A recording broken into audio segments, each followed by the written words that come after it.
Buenas tardes, espero que ahí me escuchen bien. Buenas tardes para todas. Hola Cachi, mirá qué bueno verte. ¿Cómo estás? Desde General La Madrid, un colega también que está ahí con nosotros, qué bueno. Bueno, hay muchos que conozco. Mirá Marina, qué bueno que te pudiste conectar desde también desde acá cerquita. Qué bueno, Mari, hola, genial. Bueno, quiero ver a ver si está Marcelo. Ahí está. Diego también desde Bahía Blanca. Uy, veo un montón. Qué bueno, bueno.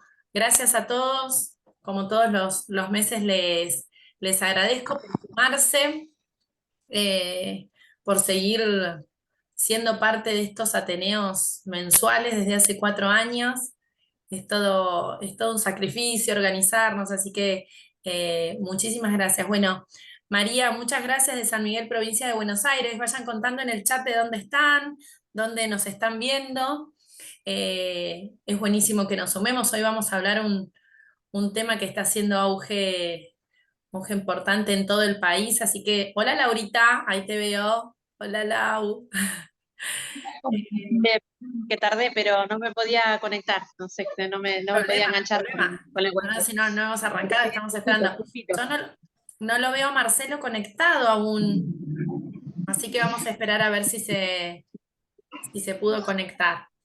Em, Contaba de que justo vamos a hablar un tema eh, que nos afecta de alguna forma a todos. Estamos en plena epidemia de dengue, la peor epidemia que hemos tenido de dengue en nuestro país. Así que tenerlo hoy a Marcelo Kipildor para nosotros es sumamente valioso, importante. Ellos en Salta, en Orán, vienen viendo dengue desde hace muchísimos años. Eh, Ay, ahí están las chicas de Carué. Hola Dianita, de Carmencita, ¿cómo les va? Así que ellos tienen una experiencia mucho más vasta aún que todo lo que los vivimos en la provincia de Buenos Aires estos últimos meses, ¿no? Así que por eso fue tan valioso que nos preste su tiempo, su generosidad, su amabilidad para que nos cuente un poco acerca de cómo lo han vivido, de la cantidad de casos que ellos han tenido en la epidemia del 2009 también, que ha sido un momento importante y como un gran epicentro, Salta. Así que bueno, vamos a ver que se conecte. Sigo sin verlo. Marce, vos estás por ahí conectado que no te veo. A ver, no lo veo. El doctor Kipildor. A ver si se puede conectar. Bueno, siguen escribiendo ahí Josefina de Santa Fe. Bueno, Josefina, ustedes allá también están. Ah, bueno, es estudiante de medicina. Bueno, pero debes estar concurriendo a hospitales donde están viendo un montón de casos de dengue. Micaela desde La Plata. Bueno, bienvenida también Micaela. Eh, Cuéntenos de dónde nos están viendo para saber y compartir. Y a través del chat pueden ir haciendo todas las preguntas. Supongo que debe haber muchas preguntas que queremos hacerle al doctor ni bien podamos o preguntarnos entre nosotros con la experiencia de que cada uno en los lugares donde está viviendo, ¿no? Tenemos a los infectólogos, al doctor Mauricio, a la doctora Espadaro, que en Bahía Blanca también han tenido por primera vez tanta cantidad de dengue. Creo que es la primera vez, Lauri, ¿no? Ahí está. Sí, Sole, es la primera vez y además la preocupación que tenemos, sobre todo en esta zona, estamos bien al sur de la provincia, es que sabemos que esto fue la punta del iceberg. Este año tuvimos este pequeño brote. Yo estuve repasando los datos de esta semana y tuvimos en total 64 confirmados, de los cuales 27 fueron autóctonos. Pero sabemos que esto va a ser un problema mucho más marcado el año que viene, por eso hay mucha movilización en la ciudad trabajando en lo que se pueda en el invierno, en lo preventivo, porque, bueno, en realidad estamos en una zona que todavía podríamos, si se hicieran las cosas bien, vencer un poco la presencia del mosquito. Aunque ya hace años que se viene instalando de a poquito, pero bueno, eh, ahora esta semana vimos de vuelta el rebrote de los casos importados. Nosotros tuvimos mucho movimiento en Semana Santa, es una Claro, ciudad bastante Semana de Santa. paso, Bahía Blanca, Ujú. Así que bueno, tuvimos muchos casos, sobre todo por provenientes de Buenos Aires. Nosotros tenemos una conexión diaria con viajes a Buenos Aires y también gente que ha venido viajando por el fin de semana largo desde Santa Fe, desde Corrientes, desde Tucumán. Tuvimos varios casos que vinieron de Tucumán. Pero bueno, lo importante de dengue, que a diferencia del COVID, que sabíamos que iba a pasar y que se iba a tranquilizar, pensamos que va a ser al revés, que vamos a tener más casos en los años subsiguientes, por eso estamos como preparándonos y aceptando que es una enfermedad que ya no tenemos que pensar que no es de nuestra zona. O que se va a ir y va a volver, sino que se va a quedar, Exacto, ¿no? Bueno, exactamente. ahí lo vemos a Marcelo. Bienvenido, Marcelo. Hola, ¿Cómo le hola, ¿qué va, tal? doctor ¿Cómo están? Kipildor? ¿Cómo andan? Bueno, un Acá con gusto. calor todavía, ¿no? Seguimos con calor, Nosotros acá pero ya bueno, empezamos a estar un poquito más frescos, pero ustedes allá sí, está. no le dan respiro. Marcelo Kipildor es médico infectólogo del Hospital San Vicente de Paul de Orán y trabaja también en el Hospital Materno Infantil en la provincia de Salta. Así que, Marcelo, bienvenido. Y lo que estaba contando es que bueno, que lo importante de tenerte acá hacia mano y entre nosotros y que nos puedas contar no solamente lo que están viviendo ustedes ahora, que, Bien, que como sabemos todos los que estamos acá presentes, es bien, no sé, la epidemia más grande que ha tenido la Argentina, tal sino que cual. ustedes hace muchos años que ya tienen dengue Sí, sí, y tampoco es que están acostumbrados, pero que tienen un manejo un poco más habitual, ¿no? tal cual, sí. Justo, buenas tardes a todos. Muchas gracias por la invitación, Sofía. Y como vos dijiste, ¿no? La presentación la hice así como en familia, como si estuviéramos juntados en una mesa y yo le voy contando la experiencia de estos 20 años que estoy en Orán y por varios brotes hemos pasado, ¿no? Varios serotipos han circulado en Orán, ya los cuatro serotipos, y la idea de la presentación era eso, ¿no? Hacer un repasito y he puesto unos casos clínicos para amenizar y que sea esto, ¿no? Así de charlar. ¿Me da si puedo compartir Sí, cómo no, por supuesto. Ahí en compartir pantalla. A ver, vamos a ver. A ver, el- a ver,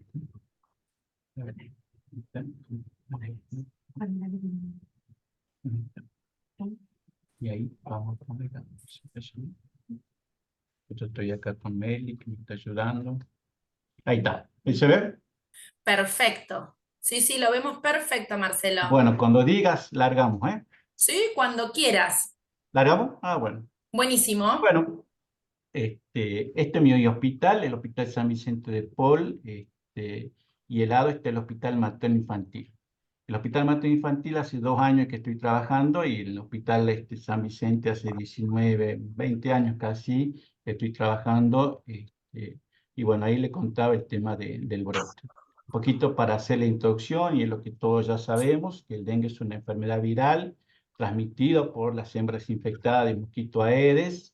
El hombre es el principal reservorio del virus y la infección se da en climas tropicales y subtropicales. Esto de tropicales y subtropicales creo que ha tenido mucho en cuenta en estos últimos tiempos, el cambio climático, llegó a tener hasta 40 grados, y no solamente en Salto, sino también se extendiendo la temperatura en otros lugares.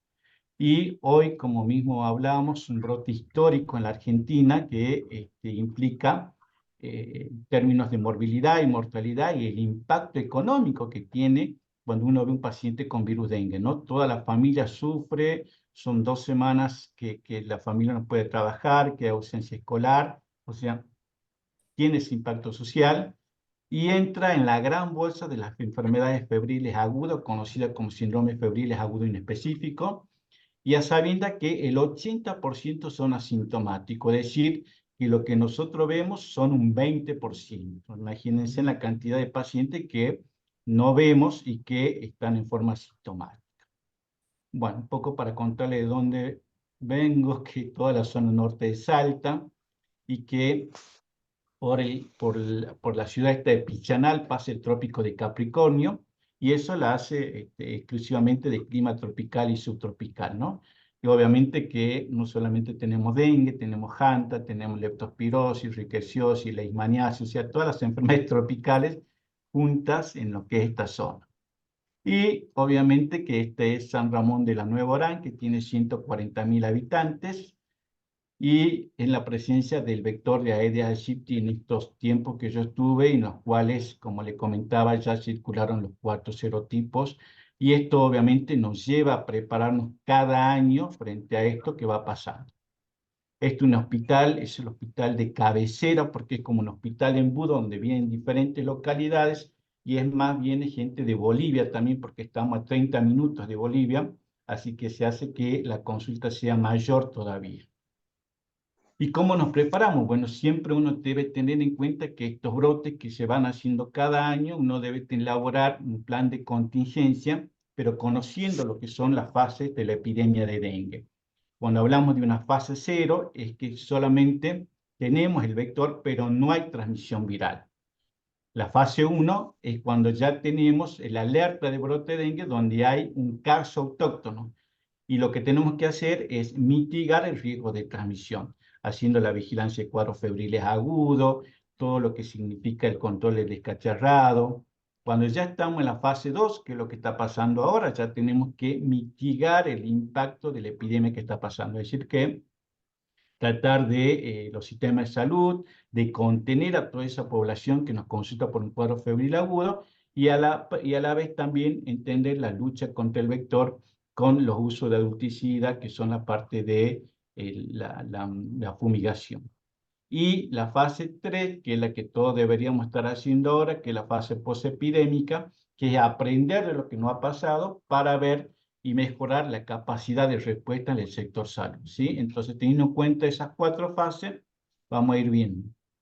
¿Cómo nos organizamos nosotros en el hospital? Todos los años se debe hacer lo que es elaborar un plan de contingencia, es decir, qué es lo que vos vas a hacer de acá en adelante frente a esta etapa y a circulación de virus dengue que todos los años tenemos. Entonces, se debe elaborar un plan de contingencia.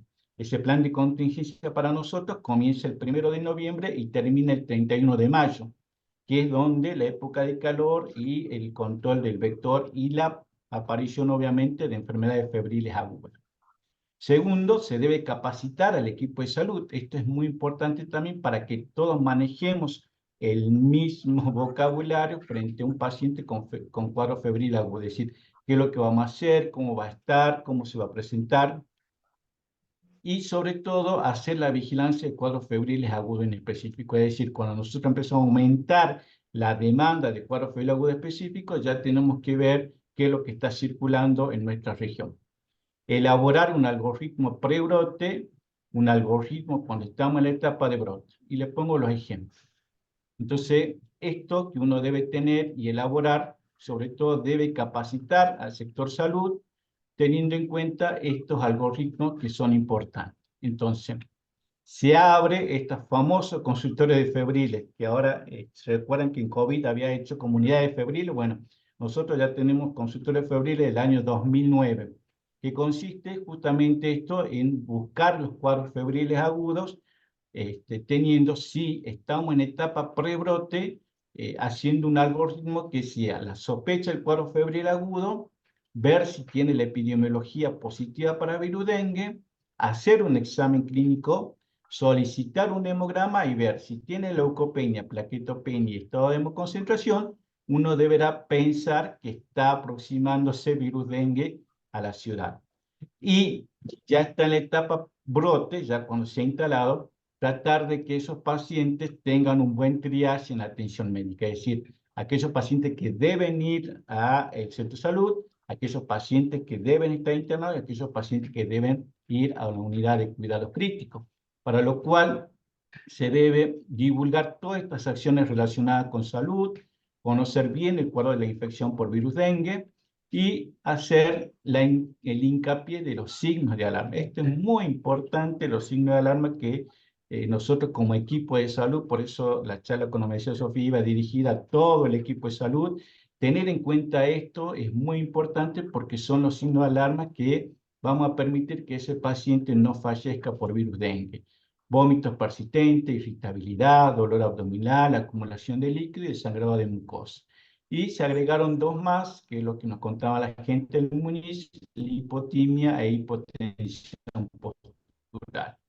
Entonces, haciendo una formación específica y teniendo la nueva clasificación de virus dengue, vamos a decir que los pacientes que no tengan signo de alarma van a ser el grupo A, que son pacientes que deben estar ambulatorios.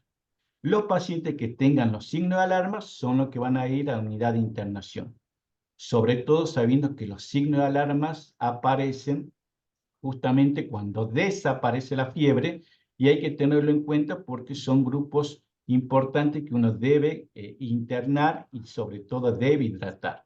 Y el grupo C, que es los pacientes que van a terapia intensiva.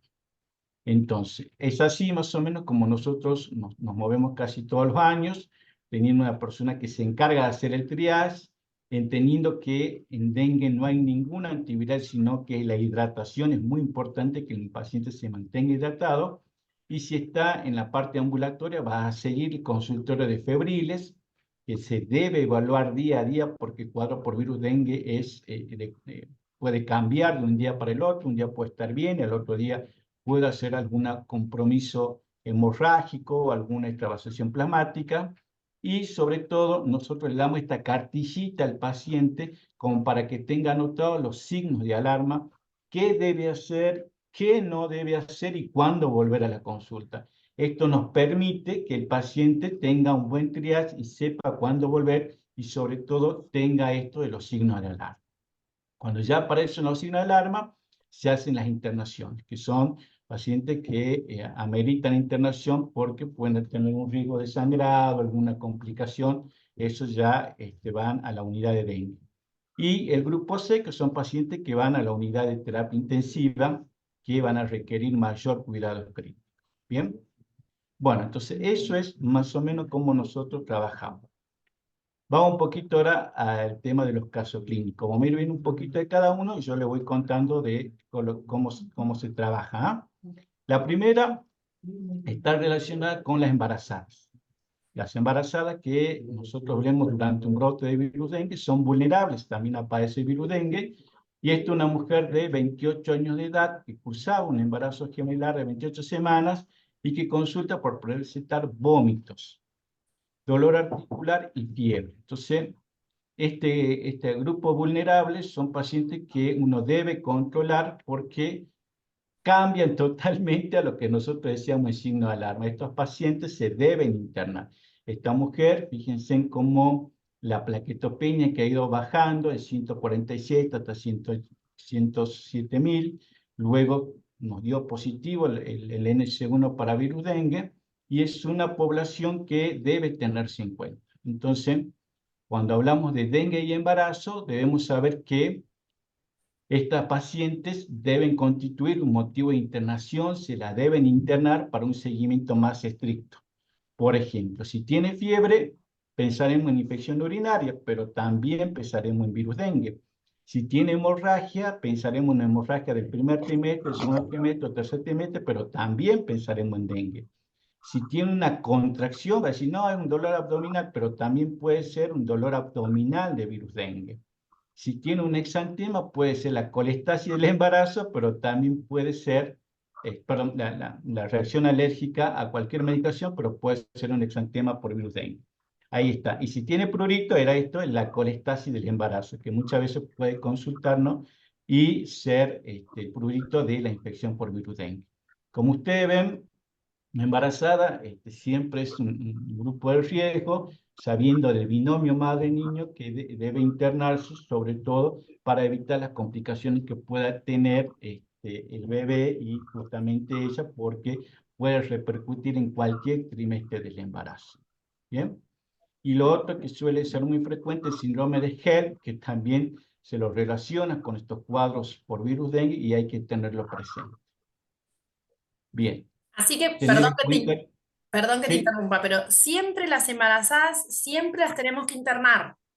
siempre, sí, Siempre, que nos quede ese siempre, concepto, siempre. ¿no? Sí, porque son gestantes, como dice ahí, ¿no? Son altos riesgos, son pacientes que pueden Hay sangrar. que, hay que seguirlas muy de cerca, aunque solamente presenten fiebre, como mostrabas vos la evolución de las Exactamente, plaquetas. tal cual. Y el síntoma más frecuente es el dolor abdominal. Las publicaciones que hablan, sobre todo hacen hincapié el dolor abdominal que como causa de consulta, y por ahí uno piensa que una contracción, la interna o por ahí, pero no tiene esos cuadros que uno debe tenerlo presente cuando está circulando virus dengue. Perfecto. ¿Está? Entonces, son pacientes que se deben seguir de cerca y sobre todo tener en cuenta el último trimestre porque pueden ser virémicas y afectar al recién nacido. ¿Está? Perfecto. Que es la que sigue. Empezamos con embarazada, ahora vamos al neonato. El neonato también puede sufrir virus dengue. Por eso vamos a ir escalando así de la embarazada al neonato y después vamos a ver los otros casos pediátricos y adultos, ¿sí?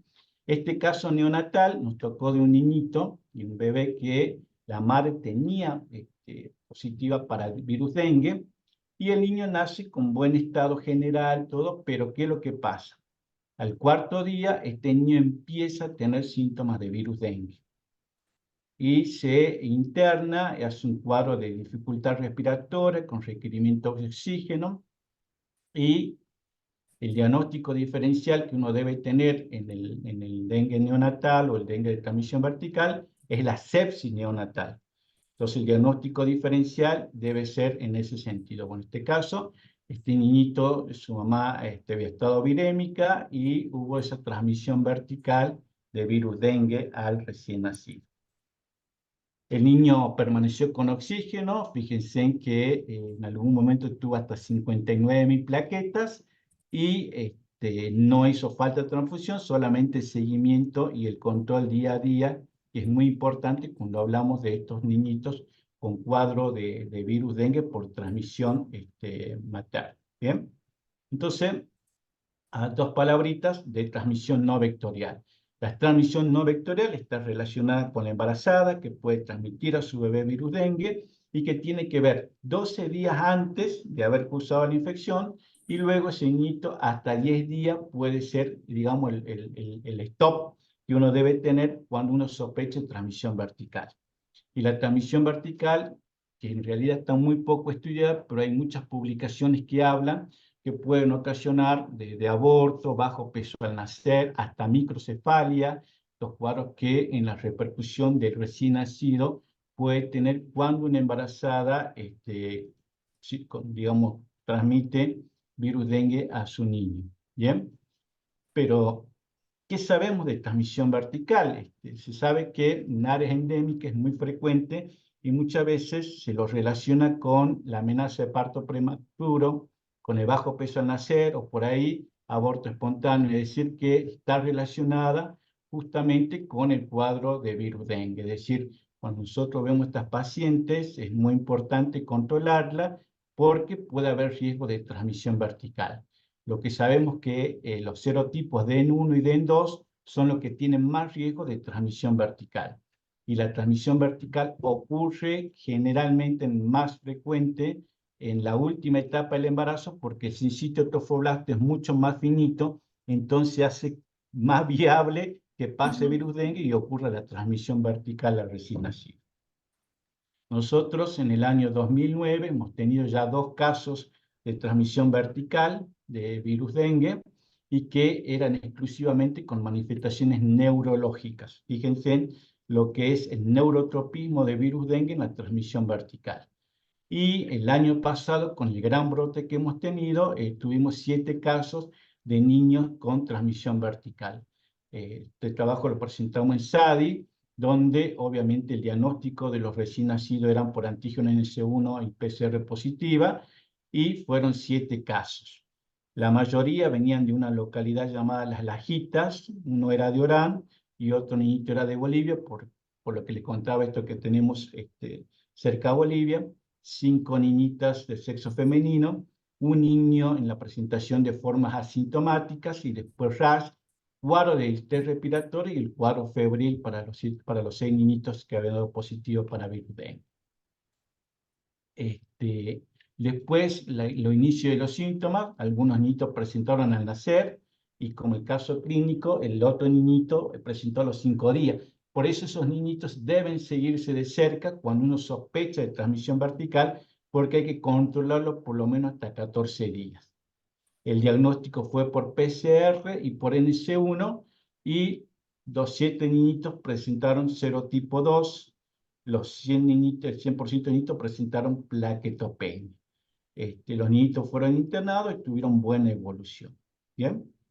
Y detrás de esto hicimos un algoritmo que es controlarla más de cerca a la madre con sospecha de transmisión vertical. Entonces hicimos este algoritmo que nos permite que no se nos escape ningún bebé con la sospecha de transmisión vertical. Es decir, que se le estudia al binomio madre-niño con serología, PCR, y también las chicas de nuestro laboratorio de referencia también piden orina porque dice que se puede detectar virus dengue en la orina. Entonces, esos casos puntualmente para el binomio madre-niño, y se lo va controlando, como ustedes ven en el algoritmo, hasta aproximadamente 14 días. Si el niñito está muy bien hasta los 14 días, uno ya le da el alta, pero sobre todo debe evaluar si aparecen los signos de alarma, que ya todos conocemos, y que sí o sí van a necesitar internación en la unidad de dengue por el manejo de las complicaciones. Generalmente, cuando uno ve estos niñitos recién nacidos, como hablamos al principio, el diagnóstico diferencial debe estar con sepsis neonatal en cuadros de virus dengue mientras esté circulando. Bien, entonces ya vimos las embarazadas, vimos la parte de recién nacido, vamos a un caso pediátrico. Ustedes cualquier cosa me van parando porque estamos en familia y hacemos... Sí, sí, sí, nosotros te vamos a ir haciendo preguntas. La gente puede ir preguntando a través del chat, pero si no, al final igual te vamos a preguntar, vos no te preocupes. Bueno, sigamos. Entonces, la parte pediátrica, que también tuvimos una niñita de 5 años y ya había ingresado el año pasado, y la madre nos cuenta que tenía una reacción alérgica al rostro porque habían andado fumigando en la casa y habían estado con permetrina. La niñita empieza con un rash bien localizado y el edema facial. Fíjese esta niñita cómo tenía el edema facial, tenía una adenopatía retroauricular, pero llamaba la atención eso. Entonces, los diagnósticos diferenciales en ese momento eran angioedema, celulitis por estáfilo, pero, ay Dios, el diagnóstico, ahí está, pensé que se me cortó la luz. El diagnóstico ha sido el virus dengue con 26.000 plaquetas en un contexto de cuadro de todo el brote que teníamos, ¿no? Entonces, los niñitos generalmente son casi oligosintomáticos, ¿viste? No estamos tanto en la presentación del cuadro clínico. Y me acuerdo que yo había visto el mismo caso, ahí está la niñita luego del alta, mejoró bastante. Y yo me acuerdo que había tenido en el año 2016 también el mismo caso de estos niñitos. En los niñitos es mucho más frecuente esto del edema facial, del rash, pero muchas veces uno no lo piensa y debe estar en los diagnósticos diferenciales en la población pediátrica. Este es un artículo que es muy interesante porque dice por qué y cómo mueren los niños con dengue. Todo este contexto que nos está pasando de que hemos tenido varias muertes, uno debe pensar que estos niñitos suelen hacer complicaciones graves con lo que es el distrés respiratorio. Entonces, la extravasación plasmática muchas veces puede llevar a eso. También se habla del complejo de las hemorragias, la coagulación intraocular diseminada, la visceralización, particularmente estos cuadros de compromisos miocárdicos, de compromiso renal, que suele hacer virus dengue. Y lo otro llamativo es que estos niñitos pueden ser lábiles a infecciones bacterianas. Es decir, el niño puede estar cursando virus dengue y puede hacer complicaciones bacterianas y llevar al óbito. Entonces, eso se explica que lo que ocasiona el virus dengue es una disminución en la inmunidad celular y eso hace posible que tenga estas complicaciones bacterianas que están relacionadas con el cuadro virus dengue y hay que tenerla presente. Es decir, niñitos que hacen las formas graves de enfermedad pueden estar agregados y junto con ellos las infecciones bacterianas que hay que tener en cuenta. Marcelo, te interrumpo un minuto. ¿Hay Sí, un órgano en particular que en los chicos tenemos que chequear? Por ejemplo, te pregunto, no sé, el hígado. el hígado, sí. Bien, El no, hígado por son más... ejemplo, no hacerle un ecocardiograma de No, no. rutina a los niños, por ejemplo, Generalmente, pero sí primero vamos a controlar. lo... Sí, primero vamos a lo que cuando nosotros hablamos de dengue grave sabemos que son tres. Esta vasación plasmática, el dengue hemorrágico y la visceralización. A la cabeza, la extravasación plasmática. Es Bien, decir, lo que vos habla de pedir ecografía, eso es fundamental. Pero los niñitos también son más lábiles a hacer hepatitis por virus dengue. Así que eso perfecto. también hay que chequearlo y controlarlo de cerca. ¿Bien? Bien. Vamos ahora a la parte adulta. Acá Este es hay un una caso de... preguntita antes. Si el recién Sí, nacido hijo de mamá con dengue está en buen estado general, ¿se interna de todas maneras? sí, en realidad, si uno, si está la accesibilidad, lo ideal sería controlarlo por lo menos 10 días. Bien, Porque vio que el caso clínico al quinto día el niñito hizo la complicación grave por virus dengue. Generalmente se los observa durante 10 días para evitar las complicaciones si hay sospecha de transmisión vertical, ¿no? Por eso es muy importante estudiar a la mamá y si el niño nació de una mamá virémica, pedirle al bebé el diagnóstico de dengue y por lo menos controlarlo 10 días. por lo menos 10. Sí, vos habías Sí, dicho las nosotros primeras dos después de estos semanas. 7 niños, sí, después de estos 7 niños que yo le contaba, nosotros seguíamos por teleconsulta, ¿no? Que por ahí mucho más fácil Claro. seguirlo, pero los niños anduvieron de 10, digamos. Y otra pregunta es si se sabe si el virus puede transmitirse por lactancia materna. No, hasta el momento no está contraindicada la lactancia materna. Bien, perfecto. Bueno, entonces esta es la parte de dengue y pediatría. Vamos a la parte de adultos. De los adultos, fundamentalmente, obviamente que es la población que más está afectada, como vimos estos últimos reportes epidemiológicos, señalaban de 20 a 39 años, según la cantidad del grupo etario que hoy se encuentra. Esto fue un caso, me acuerdo clarito porque yo estaba de guardia un día martes, ingresa esta paciente con dolor abdominal. Ella había estado con náusea anteriormente y cuando uno la revisa parecía un cuadro de abdomen agudo quirúrgico. Entonces, el diagnóstico inicial fue un cuadro de abdomen agudo. Luego, en su evolución, ya la mujer presentó hematemesis y ginecorragia, por lo que requirió PASEA UTI. Fue evaluada por cirugía, descartó la parte de abdomen agudo y inmediatamente pasa a terapia intensiva. Obviamente que en pleno brote de dengue uno debe pensar que esta paciente puede estar haciendo un dengue grave y pedimos la analítica, tenía leucopenia, tenía plaquetopenia y el NS1 positivo para virus dengue. ¿Tá? Entonces, esta mujer pasa a terapia intensiva, le hacemos una plaquita de ingreso y con reposición, como diría el doctor Orduna, resucitación con líquido, anduvo muy bien, estable y pasa al servicio de clínica médica. Esto que es el exantema que uno ve, el exantema tardío, el mar rojo en isla blanca, lo presentó esta paciente, pero miren lo llamativo, la atención. En su placa de tórax había hecho un derrame pleural, que solito perfundió solo, hizo la reabsorción del líquido y anduvo muy bien. Y la analítica, perdón, acá está, y la analítica demostró desde el ingreso esa plaquetopenia que hizo hasta 33.000, que por ahí siempre nos asusta estas plaquetopenias, recordando que las plaquetopenias son transitorias, esto es muy importante saber, Ok, ¿sí? Y que inmediatamente, como ustedes ven, ya la paciente sube 176.000, hace, digamos, una caída del hematocrito porque había presentado hematemesis y hemorragia, pero el contexto importante de esta paciente es que tenía los signos de alarma, tenía ese vómito persistente, tenía ese dolor abdominal, tenía esa acumulación de líquido que veíamos en la placa de tórax, tenía la hematemesis y la hemorragia, es decir, que cumplía con esa paciente que uno siempre habla y debe tener en cuenta en dengue con signos de alarma.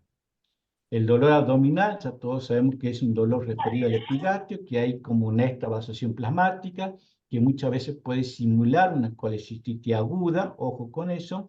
Los vómitos persistentes, si son tres o más en una hora o más de 6, también requieren internación, que la acumulación de líquido visto por derrame pleural, derrame pericardio también ameritan internación, igual que el signo de sangrado. O sea, todo esto son datos muy importantes cuando uno hace el triage al paciente y dice, no, este paciente tiene un dengue grave porque tiene la extravasación plasmática y tiene sangrado severo.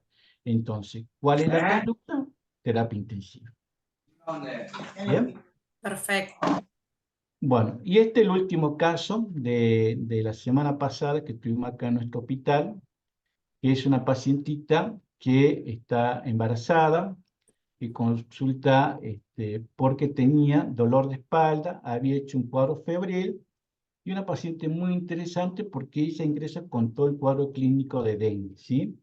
Ella estaba lúcida, estable, y fíjense, el día 20 también notamos que tenía un ligero dolor abdominal y 20, 10 y cuarto ya empieza a desmejorar.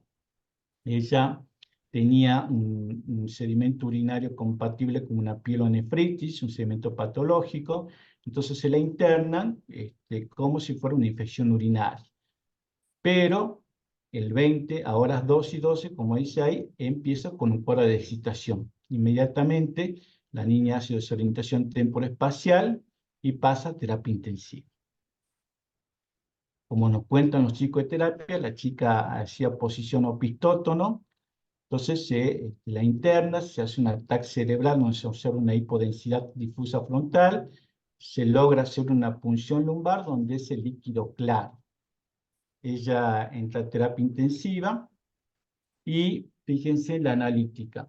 No tenía plaquetopenia, tenía 248.000 plaquetas, leucocitos 9.300, el líquido era 1,8 de proteína, o sea, tenía una leve hiperproteinorraquia, nada más, era un líquido claro, no tenía celularidad y nos da positivo para dengue en el suero y en el líquido cefalorraquídeo.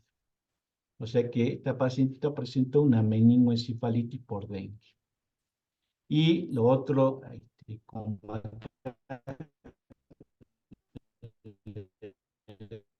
Ahí se logramos, cortó, o sea que tenía Marce, ahí se cortó un meningitis por... poquito. ¿Cómo? Ahora, Ahora perfecto. ahí está. Entonces tenía esta paciente una meningoencefalitis por virus dengue, y en la analítica también le pedimos antígenos-raquia y eso también nos da positivo. Así que la paciente queda con anfotericina B, liposomal, y hoy la fui a ver, está espectacular, está de 10, nada que ver a lo que estaba en la unidad de terapia intensiva. Está todavía un poco desorientada, pero a comparación de lo que ella vino, está mucho mejor. Y esto viene a colación de esto que llamamos las complicaciones inusuales que tenemos en virus dengue. Este es un artículo de este año donde habla específicamente de complicaciones cardiológicas, oftálmicas, y también habla de estas complicaciones neurológicas que en realidad ya se viene estudiándose mucho y que aparentemente hay un neurotropismo de virus dengue que estaría relacionado con los serotipo 2 y el serotipo 3. Entonces, eso como está circulando DEN2 y la paciente esta nos dio positivo para DEN2, lo más probable, digamos, que el cuadro, todo esto que nosotros vemos, sea de estas complicaciones poco frecuentes que se ven en virus dengue. Bueno, y para terminar, los diagnósticos diferenciales que uno se plantea, ¿no? Porque evidentemente los síndromes febriles agudos inespecíficos, si uno tiene poliartritis, tenosinovitis, pensará en chikungunya, que es lo que está circulando acá también. Si tiene un síndrome febril agudo inespecífico, rash y conjuntivitis no catarral, pensará en Zika. Si tiene un síndrome febril agudo inespecífico y tiene hemorragia, tiene ictericia, pensará en leptospirosis. Si tiene un síndrome febril agudo inespecífico y tiene cuadro de distrés respiratorio, contacto con roedores, pensaremos en Hanta. Si tiene un síndrome febril agudo y está cursando con esa anemia que hace esos cuadros febriles de 48 horas, pensaremos en paludismo. Si tiene un síndrome febril agudo inespecífico y tiene antecedentes de exantema y mordedura de garrapata, pensaremos en rickettsiosis. Y si tiene esos cuadros de síndrome febril agudo inespecífico y haber estado en contacto con el tema de la encefalitis equina del oeste. O sea que es bastante amplio cuando uno se plantea estos cuadros febriles acá en el norte, el cuadro de los febriles agudos inespecíficos, ¿no? Es totalmente diferente a ustedes, pero lo quería poner para que vean, porque realmente es un desafío los cuadros de síndrome febriles agudos inespecíficos. dos palabritas de Aedes aegypti, saber que si uno combate la Aedes aegypti, ya con eso no vamos a tener enfermedades ni dengue, ni zika, ni chikungunya, y que debe ser los 365 días del año la lucha contra el vector. Eso es muy importante, no únicamente en esta época que se hace el descacharro, sino que deben tener que debemos trabajar en invierno con el periodo visida, verano, otoño con la etapa larvicida y los adulticidas en primavera. Es decir, que es trabajar los 365 días del año. Y para concluir, tener ese pensamiento epidemiológico fundamental, como usted hablaban de estos viajes, de la gente que viaja de un lado a otro lado, tenerlos en cuenta a estos cuadros febriles agudos en específico. Y como decía Eric Martínez, un gran médico cubano, debemos reconocer en forma precoz los signos y síntomas de alarma, debemos ir ganándole, digamos, a estos pacientes en hidratación, sabiendo que no hay ningún antiviral, no está el oseltamivir, no está el ganciclovir aquí, solo tenemos que darle líquido, líquido y líquido para evitar que aparezcan las complicaciones grandes de virus dengue. Entonces, dos cositas. Atención adecuada y oportuna de estos pacientes para evitar la muerte por virus dengue. ¿Bien? Bueno, esa era mi presentación. Bueno, Marcelo, brillante, como siempre lo haces vos. Quiero contarles que comparto con Marcelo Kipildor, estamos juntos en la Comisión de Endémicas y Emergentes de la Sociedad Argentina de Infectología y tengo el placer muchas veces de escucharlo y como sé lo claro, generoso y amable que es que hoy lo tenemos acá contando tantos años de experiencia, ¿no? Tantos 20 años trabajando en Salta han servido para que seas un experto hablándonos de dengue. Marcelo, muchísimas gracias. Tenemos algunas preguntitas que acá fueron haciendo a medida que vos ibas Sí, charlando. Preguntas, hay algunas que parecen básicas, pero es importante porque si la gente sí, las hace, es porque hay alguna duda. claro, Si no hay totalmente. fiebre, ¿no hay dengue? Sí o sí como Sí o sí, por eso se llama fiebre quebranta hueso. La sí o sí tiene característica que de haber fiebre, fiebre es ¿verdad? fiebre del dengue, así se llama, sí, sí. Por Puede ahí haber, capaz que la consulta no te aparezca con fiebre porque le dieron paracetamol o porque estuvo tomando y eso oculta la fiebre. Ojo con eso. Pero el 99,9 es el cuadro febril por dengue. Por eso se llama fiebre quebranta hueso. Ustedes perfecto. mismos le cuentan a los pacientes cómo están con las fiebres. No, no, es impresionante cómo los tira a la cama, es como si lo hubieran garroteado, así como dicen ellos, ¿no? Por ahí, Este, si lo sospechamos, si no hay fiebre, preguntar si no ha tomado algún antitérmico. exactamente, tal Bien, cual. buenísimo. ¿Cómo se maneja la neutropenia en el contexto de la infección viral por dengue? ¿Les indica Bien, además aislamiento por neutropénicos o solo el entomológico? solo la parte entomológica, eso es muy importante porque en la fisiopatología de virus dengue, cuando pasa el NC1 al intravascular, hace la viremia y al hacer la Ujú. viremia produce un freno medular. Es decir, lo que te va a hacer es por momento darte esa leucopenia, esa plaquetopenia, que es transitoria nada más. Ok, Es decir, que de un día para el otro se va a ir mejorando. O sea, el paciente, por ahí nos asustamos por la leucopenia, la neutropenia, pero también entender que es el mismo contexto inflamatorio de virus dengue. bien, porque acá una pregunta que estaba en relación a esta era si usaban antibióticos en estos casos de neutropénicos No, febriles a pesar de que uno sabe que es una infección viral. La respuesta es la que no, acabas no. de decir. Ok. Bien. En un paciente en buen estado general sin signos de alarma, ¿qué valor de plaquetopenia indicaría internación? Ninguno, ninguno porque, como yo le contaba, estos cuadros febriles, siempre cuando decimos, ¿cómo definimos dengue? Dengue es una enfermedad sistémica y dinámica. Por eso el febril dinámico, estos consultores febriles que nosotros ponemos en el hospital son de seguimiento diario. El paciente debe volver al otro día para ver si va aumentando las plaquetas, si aparecen los signos de alarma. Por eso es muy importante el seguimiento diario de estos pacientes, que son 10 días nada más. Recordemos la etapa febril, crítica y recuperación. Entonces, el seguimiento diario nos permite ir cómo solo los pacientes repuntan las plaquetas. Perfecto. Otra pregunta que hacen es si el hemograma normal descarta la sospecha. Eh, Bien. aclaran que entiende que no, pero para aclarar algunos criterios de estudio, dice. Sí, siempre que uno sospecha dengue, pedir un hemograma, nada más, ¿sí? El hemograma, vamos a ver, leucopenia, linfomonocitosis, plaquetopenia y un estado de hematocrito actual. Por ejemplo, si yo tengo un hematocrito hoy de 40, como me pasó un paciente que vi hoy, tenía ayer 40 y hoy tiene 50. Entonces, Claro, ahí nomás, ¿qué está hablando? Esta vasosis inflamática. Esta vasosis inflamática, internación. ¿Ah? Entonces, esto del laboratorio en la analítica nos ayuda mucho. Esto también es muy importante, Sofía, porque por ahí sobresaturamos el sistema con los pobres bioquímicos, pidiéndole hepatograma, urea, creatinina, ionograma, pero con un hemograma diario y de seguimiento nos permite ese paciente en su evolución, cuando hace la plaquetopenia, cuándo va a ser el estado de hemoconcentración, nos permite seguirlo y sobre todo saber si ese paciente se está hidratando, eso también es muy importante. perfecto, bien. Así que incluso algunos, porque otra pregunta era si los parámetros solo por parámetros del laboratorio uno indica internación más allá de los signos de alarma de clínicos, ¿no? Pero Claro, también lo esto del acabas de responder. hematocrito es fundamental, digamos. Por eso hematocrito basal y después los va siguiendo con el... Vos notás, si al otro día aumentó el hematocrito porque seguro el paciente no estuvo tomando líquido. Y entonces ya es criterio de internación. Claro.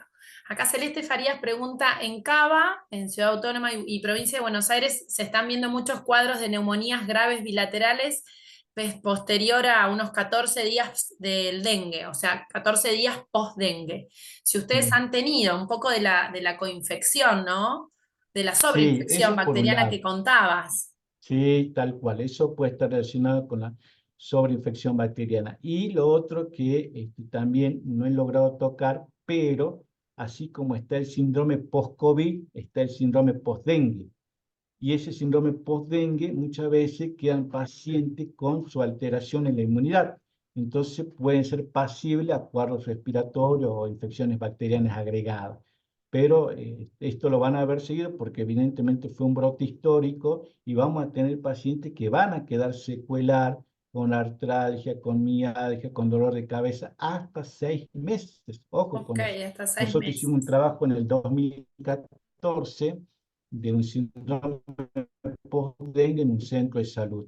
Y realmente quedaban, ¿no? Incapacitados, con mucho dolor de cabeza, y eso muy poco se habla y hay muy poco escrito en la literatura. Nosotros vamos a sacar ahora la publicación, si lo quiere, de estos cuadros que hemos tenido post-dengue, que seguro vamos a tener ahora con todo este brote histórico que estamos pasando.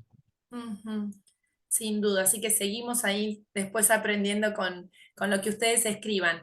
Héctor Rodríguez Bae, de La Madrid, pregunta, ¿alguna consideración especial para los adultos mayores en cuanto al diagnóstico y tratamiento? Bien, se sabe que los pacientes, digamos, son los extremos de la vida, ¿no? Los pacientes menores de 1 año y los mayores de 60 años son pacientes que va a ser mirado de otra forma porque, primero, la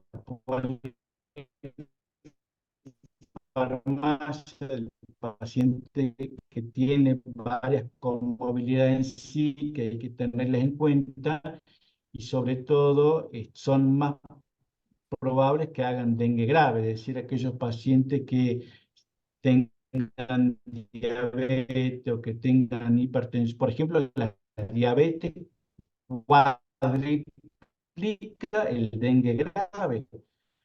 O sea, son pacientes que deben seguirse de cerca. El paciente hipertenso duplica para dengue grave, igual que los pacientes que tienen alguna insuficiencia renal o cuadro de asma, son más vulnerables para la forma grave de enfermedad. Por eso son poblaciones vulnerables que hay que seguir. Bien, buenísimo. Acá aclaran, solo paracetamol para el síndrome febril, ningún otro AINE, ¿Me ¿verdad? escuchó? Hola, hola. Ahí, Sí, sí, se ahí. ¿Se escucha. escucha? Perdí. ¿Se escucha? Hola, hola. Ah, Sí, yo soy pediatra. Lamentablemente estaba haciendo consultorio, perdí la charla. Primero, ¿la van a dejar grabada y en dónde? bueno, ya voy a preguntar a Sofía porque ella la anfitriona, seguro tengo entendido que Sí, las graban todas las charlas charlas. quedaron. Hay un ¿Cómo? canal de YouTube que se llama Infecto, ahora te lo digo bien, está en los mensajes, está escrito eso, quedan todas las charlas grabadas y después Sole las sube al canal de YouTube, así que la van a poder volver a Bien. ver. Mi pregunta es la siguiente. Dengue en pediatría. Nosotros tenemos muchos síndromes febriles, Sí, síndromes gripales sin compromiso respiratorio, que son de alta sospecha dengue. Pero cuando les pedimos serología, antes del quinto día que pedimos en S1 claro. o IgG o IgM, nos viene negativa. ¿La serología negativa descarta dengue? No, acá es fundamental, es un buen detalle. Cuando está circulando DEN2, el NC1 baja la sensibilidad y la especificidad. Entonces deberíamos pedir PCR para virus dengue. ¿Se entiende? Perfecto. N1, pero N1 Sí, para DEN2 no anda muy bien, entonces se debe pedir PCR. Lo otro, bien, los pediatras tienen, yo hago generalmente adultos, pero los pediatras tienen ese abanico de muchas enfermedades exantemáticas que exacto. hay que Porque ahora ser estamos, bastante fino, pero es muy importante, Doc, la epidemiología. Si usted le pregunta, ¿tiene el vecino con dengue? ¿Tiene al lado con dengue? Porque cuando encuentra usted un caso positivo por dengue, tiene que ver que el vector ande en las 4 manzanas alrededor de esa casa. Entonces, sí, es importante esto, porque uno por ahí, los niñitos pueden conocer con el cuadro febril y uno, si tiene la epidemiología positiva fundamental, eso también nos abarca, como que nos da más pie que bien, sea el niñito con dengue, pero dengue en la población pediátrica plantea bastante en cuanto a exantema y fiebre. bien. No, no hemos tenido muchos, pero los que hemos tenido hemos ido al domicilio y al peridomicilio a fumigar. Claro. Una pregunta, ¿puedo hacer? Sí, Sí, sí, cómo hola, no. ¿cómo anda Héctor? Bien, bien, ¿qué tal, Claudio? Muchas Gracias. gracias por tu tiempo, ¿eh? A mí me interesa cuál es la posición respecto de la vacunación. O sea, todos sabemos que la vacuna en cuanto a un brote agudo no nos da mucha respuesta, pero esta es una enfermedad que ha venido para quedarse. Sí, Y entonces comparto. me parece que habría que empezar ya a vacunar como para, bueno, para empezar a proteger a nuestras poblaciones para los años venideros, ¿no? ¿Cuál es la postura de ustedes? Yo sé que hay en Salta, estoy enterado que han comprado dosis de vacuna, que Salud Así es, Pública así es. ha empezado a vacunar, ¿no? Pero me interesa saber cuál es tu posición, Claudio. Gracias. Bien.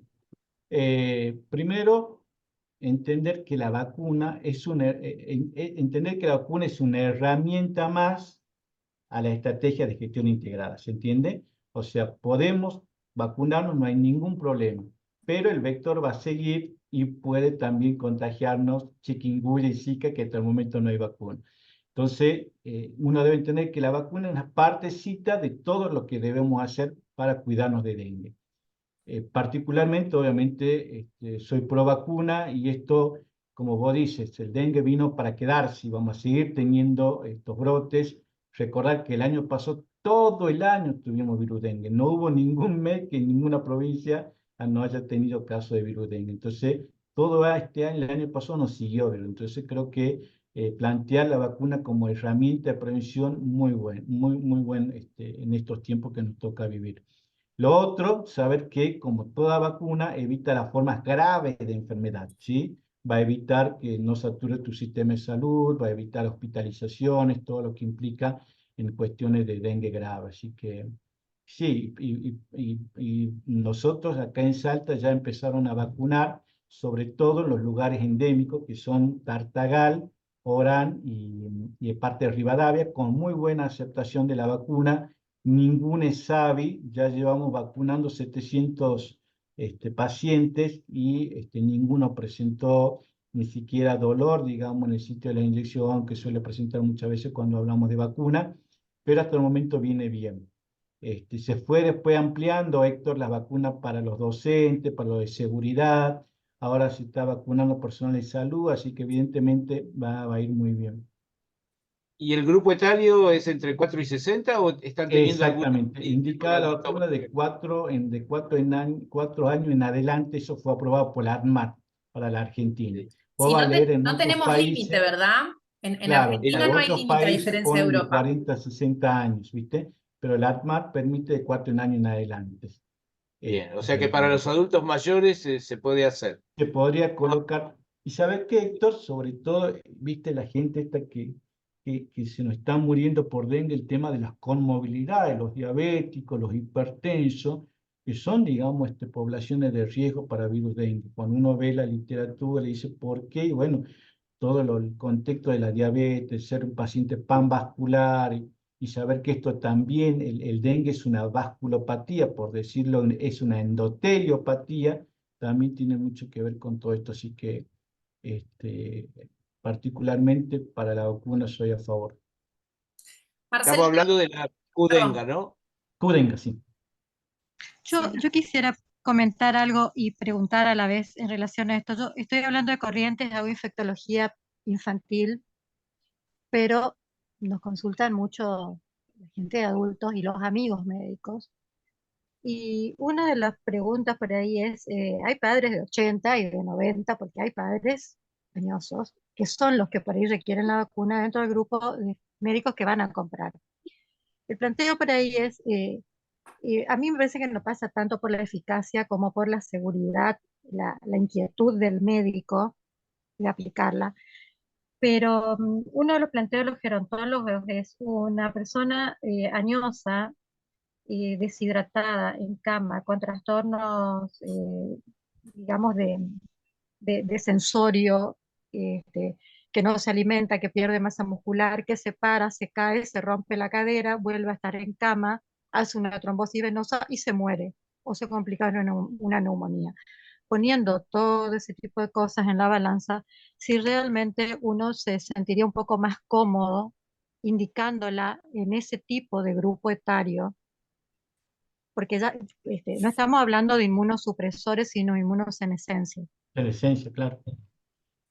Y sí, yo creo que en esos contextos, o sea, hay por ahí casos puntuales seguros. Es fundamental proteger, digamos, esta población que tiene riesgo más de hacer dengue grave. Entonces, son poblaciones vulnerables. Hay un capítulo aparte que habla de dengue y poblaciones especiales, y ahí entrarían toda esa población, ¿no? Los pacientes, el tema de la inmunosenescencia, los pacientes anticoagulados, los pacientes hasta trasplantados. Me acuerdo que me hicieron una interconsulta la otra vez, todo lo que significa que son poblaciones, obviamente, que pueden hacer dengue grave. Claro, y sí, Marcelo, te hago algunas gracias. dos preguntitas más, así te liberamos. Em, Algunas que preguntaban en el chat es ¿cuándo se otorga el alta en un paciente con dengue? Más allá del cuadro Bien, clínico. sí.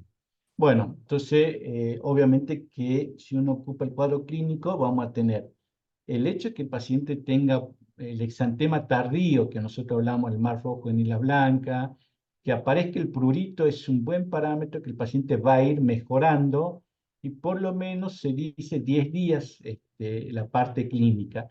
Y de la parte de laboratorio, con más de 100.000 plaquetas en ascenso, también es una indicación de un alta, ¿no? Porque estas plaquetas que son transitorias van a ir aumentando. Cuando uno tiene más de 100.000 plaquetas, también consideramos como alta para el paciente, tanto Perfecto. clínico como laboratorio.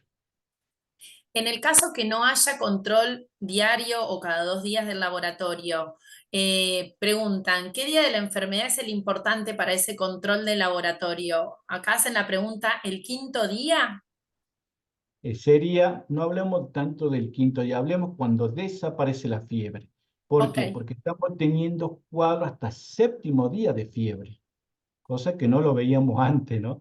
Entonces, cuando desaparece la fiebre, es allí donde yo tengo que preocuparme. Muchas veces los infectólogos no nos preocupamos porque desapareció la fiebre, ya está listo. Pero acá en dengue nos tenemos que preocupar porque desaparece la fiebre y ahí empiezan a aparecer los signos de alarma. ok. Dolor abdominal, vómito persistente, letargia, algún trastorno de sangrado. Bueno, ahí uno debería pedir un laboratorio para ver las plaquetas, el estado de hemoconcentración, o sea, lo que hablábamos, un simple hemograma, nada más. Un simple hemograma.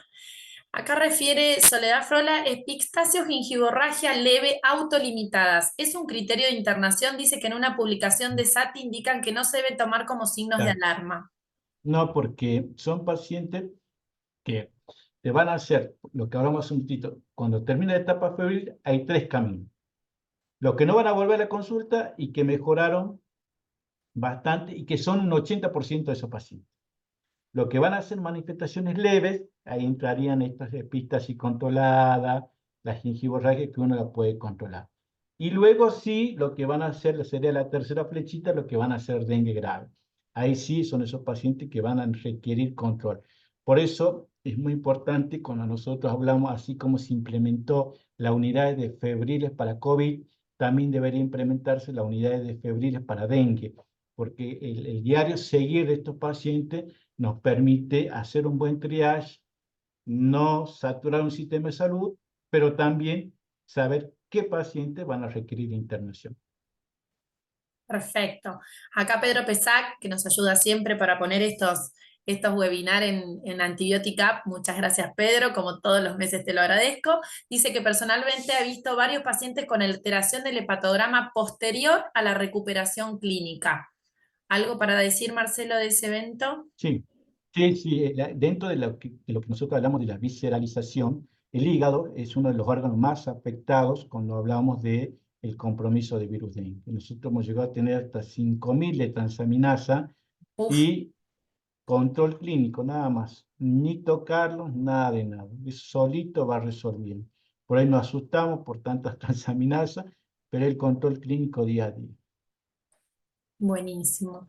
Bueno, hay muchísimos agradecimientos, Marcelo. Y preguntan, ¿extracciones odontógenas? Eh, ¿Algo? Odontología está remitiendo Buena casos pregunta. graves. Primero, ¿cómo se llama? Como algunos tips para transfusión de sangre, ¿sí? Por ejemplo, cuando uno va a cesárea, requiere sí o sí que se transfundan plaquetas porque necesitamos más de 50.000 plaquetas, ¿sí? Si va a ser una Bien, cirugía neurológica de urgencia, necesitamos por lo menos 100.000 plaquetas. Esos serían los casos puntuales para la transfusión de plaquetas, porque yo mismo le había dicho que la plaquetopenia es transitoria nada más, y claro. solo va a permitir solito. Así que en la extracción de dientes realmente urgente, bueno, sí, pedir las plaquetas, pero si no podemos esperar, porque lo ideal es pasar estos cuadros que son cortos y pasan rápido y solamente solitas suben las plaquetas. Otra cosita de dengue y embarazo antes que me olvide. Debe ir sí o sí a parto normal, porque la cesárea agrava el pronóstico para dengue grave. Entonces, por ahí, si uno puede esperar, lo ideal. Si no puede esperar e ir a cesárea, tener en cuenta que esa cesárea debe ir con más de 50.000 plaquetas. Ah, perfecto. Ese dato no lo conocía, así que Sí, sí, buenísimo, eso se me había pasado buenísimo en ese dengue y dato, embarazo. Marcelo. Sí, sí, sí, sí. Bueno, y una última, te Sí, queremos exprimir hasta el final. ¿Es posible un exantemo tipo exfoliativo post-dengue? Muy, muy raro, ¿no? Generalmente lo vimos así como exantema tardío, que es el mar rojo en islas blancas, pero no he visto así bien como exfoliativo, como otro tipo de exantema, ¿no? Bien, bueno. Bueno, no sé si hay alguna otra pregunta. Una vez más te doy Yo gracias. Sole, Sí, puedo hacer un... Marina Granda. Hola Mari, ¿cómo estás? Hola, ¿cómo les va a todos? Yo soy Marina Gran, soy infectóloga de Olavarría y estamos viendo los primeros casos que no habíamos tenido anteriormente. Y bueno, muy interesante sobre todo la parte de los diagnósticos diferenciales porque nos pasa que nosotros también acá en esta zona tenemos leptospirosis, tenemos fiebre hemorrágica argentina, Ah, bien. empezamos a tener los primeros casos de fiebre por COVID, entonces bueno, es muy importante poder hacer la diferenciación, así que esa parte me la guardo porque me resultó muy importante. Pero nosotros leemos las guías, que es la aproximación que tenemos todos los que no hemos visto caso de dengue, y siempre me queda un poco de duda, ¿cómo indican ustedes la parte de hidratación en el Bien, paciente que se va a la casa? ¿Qué le dicen? ¿Cuál bien. es la parte práctica de esto? Mira, generalmente en adultos, yo generalmente hago más adultos, nosotros nos tenemos que asegurar que el adulto tome 4 litros por día, Marina. Y como sabemos los médicos, tenemos que preguntarle su ritmo diurético. Si vos tienes un paciente en oliguria, significa que no está tomando líquido, que te estás quedando corto con el líquido, y sobre todo son esos parámetros clínicos Que vos dirás, bueno, es algo banal, pero se debe hacer. Tipo internado, sí o sí. Y de la parte pediátrica ya se encargan los pediatras porque viste que los líquidos en pediatría cambia y eso ya lo manejan mejor ellos la parte de líquido. Pero en el adulto generalmente le decimos 4 litros por día, preferentemente sale de rehidratación, es lo que dicen todas las guías, preferentemente. Pero muchas veces el paciente va a tener esa disgeusia, es decir, ese gusto metálico cuando toma líquido o que no puede alimentarse. Bueno, tome los líquidos que quiera. Tome yogur, tome gelatina, tome sopa, menos las bebidas alcohólicas, todas las que quiera tomar y que sean 4 litros por día, que tenga un buen ritmo diurético y le voy siguiendo día a día para ver cómo va porque, como hablamos, el dengue es una enfermedad sistémica y dinámica. Sistémica porque puede comprometer varios órganos y dinámica porque un día puede estar bien y el otro día hacer un dengue grave. Por eso que la Perfecto. importancia de nuevo en consultorio de febrile. Muchas gracias.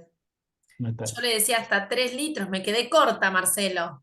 Yo decía lo mismo. No, pero los Tengo va que exigir Lo siguiendo un poco mismo, con, más por eso. todavía. los va siguiendo con la diuresis. Si yo, por ejemplo, el paciente que vi hoy, una sola vez orinó. No, listo, vos te quedás internado, le digo, porque me está hablando ya de la oliguria que no responde con la hidratación. Entonces, y es muy importante esto de hidratación porque para dengue no hay otra solución. Digamos, si una persona en dengue empezó a tomar líquido de cajón, tu paracetamol cada 6 y empezamos, y ahí lo vamos siguiendo día a día. Bien, perfecto. Bueno, nos escriben también desde Venezuela acá, así que muchísimas gracias, pero muchísimas gracias a todos los que han permanecido esta hora escuchando a Marcelo y cada una de las experiencias también, preocupaciones, preguntas, como comenzó diciendo Laura, muchas regiones donde no teníamos dengue empezamos a tener. Mm.